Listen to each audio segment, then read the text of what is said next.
Hello students, let's see this question. So the question is high boiling point of water is due to. तो हमें basically बताना है कि water का जो बॉइलिंग पॉइंट है वो हाई क्यों होता है. इन चारों रीजन में से कौन सा रीजन है जो सेटिस्फाई करता है वाटर के हाई बीपी को, राइट. तो की कॉन्सेप्ट आपका यहाँ सबसे पहले है बॉइलिंग पॉइंट. आखिर बॉइलिंग पॉइंट जो है वो क्या होता है. ओके तो बेसिकली बॉइलिंग पॉइंट का मतलब आपका है वो temperature, the temperature at which substance convert into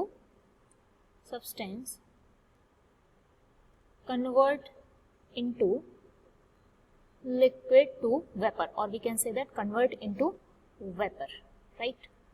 तो आप कह सकते हैं लिक्विड से वेपर में जब कन्वर्जन होता है या लिक्विड से गैस कह सकते हैं आप, तो और यहाँ पे आपको प्रेशर एटमॉस्फेरिक प्रेशर पर लेकर चलना है, ठीक है.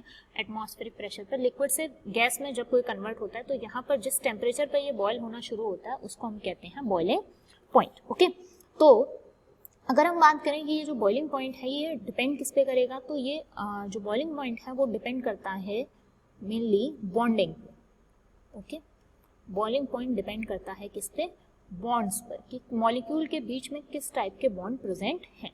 ओके तो सबसे पहले जो आपको दिया हुआ है option that is specific heat. तो स्पेसिफिक हीट की अगर हम बात करें तो स्पेसिफिक हीट क्या होता है, सिंपली अगर कोई मॉलिक्यूल कोई भी सब्सटेंस उसका हमें 1 डिग्री सेल्सियस 1 ग्राम सब्सटेंस का 1 डिग्री सेल्सियस टेम्परेचर चेंज करना है, तो इसको चेंज करने के लिए जितनी भी हीट इवॉल्व होगी या एब्जॉर्ब होगी उसको हम कहते हैं उसकी स्पेसिफिक हीट, राइट.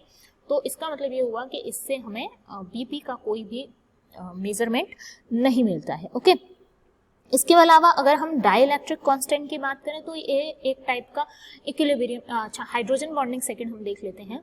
तो हाइड्रोजन बॉन्डिंग जो है, हाइड्रोजन बॉन्डिंग में क्या होता है कि जब भी हाइड्रोजन मोर इलेक्ट्रोनेगेटिव एलिमेंट के साथ बॉन्ड बनाता है, स्पेशली बात की जाती है फ्लोरीन, ऑक्सीजन एंड नाइट्रोजन के साथ जो हाइड्रोजन की बॉन्डिंग होती है इसको हम कहते हैं क्या, इसको कहा जाता है हाइड्रोजन बॉन्डिंग. ओके सो अगर हम देखें ऑर्डर तो सबसे ज्यादा स्ट्रॉन्ग बॉन्डिंग बनाता है फ्लोरीन के साथ, देन ऑक्सीजन के साथ, और सबसे कम होता है नाइट्रोजन के साथ. ओके अच्छा तो ये वाली बात हो गई आपकी हाइड्रोजन बॉन्डिंग की. तो बेसिकली क्योंकि यहाँ पर ये बॉन्ड्स पे ही डिपेंड करता है मेनली, जितना स्ट्रॉन्ग बॉन्ड होगा उतना ज्यादा बॉइलिंग पॉइंट होगा. जैसे आयोनिक कंपाउंड का बीपी जो है वो ज्यादा होता है इन कंपेरेबल टू कोवेलेंट कंपाउंड. क्यों, क्योंकि यहाँ पर जो आयोनिक बॉन्ड है वो स्ट्रॉन्ग होते हैं और कोवेलेंट बॉन्ड जो है वो कैसे होते हैं, वीक होते हैं. तो इनका बीपी आपको मोस्टली क्या मिलता है, हाई मिलता है. ओके और इनका कैसा मिलता है, लो मिलता है. ओके तो सिंपल सी बात ये हुई कि बॉन्डिंग जितनी ज्यादा स्ट्रॉन्ग होगी उतना ज्यादा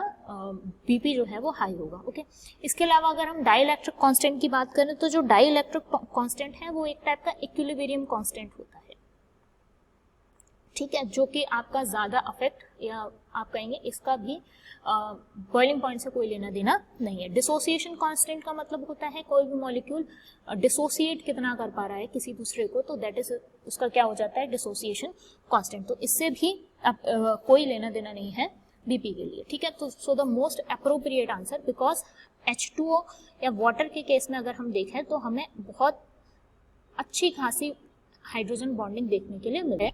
ये H2O का मॉलिक्यूल है तो इसमें मॉलिक्यूल्स के बीच में क्या है, हाइड्रोजन बॉन्डिंग हमें काफी सारी देखने के लिए मिलती है. जैसे अगर हम यहीं पे एग्जांपल देख लें, देख सकते हैं कि ये वाले जो हाइड्रोजन हैं ये इसके साथ क्या कर सकते हैं, हाइड्रोजन बॉन्डिंग फॉर्म कर सकते हैं. ऐसे ही दूसरा एलिमेंट होगा तो उसके दूसरा ऑक्सीजन होगा तो उसके साथ भी ये हाइड्रोजन बॉन्डिंग फॉर्म कर सकते हैं, ठीक है. जिसकी वजह से जो वाटर है उसका बीपी जो है वो क्या हो जाता है, हाई हो जाता है ड्यू टू हाइड्रोजन बॉन्डिंग, ठीक है.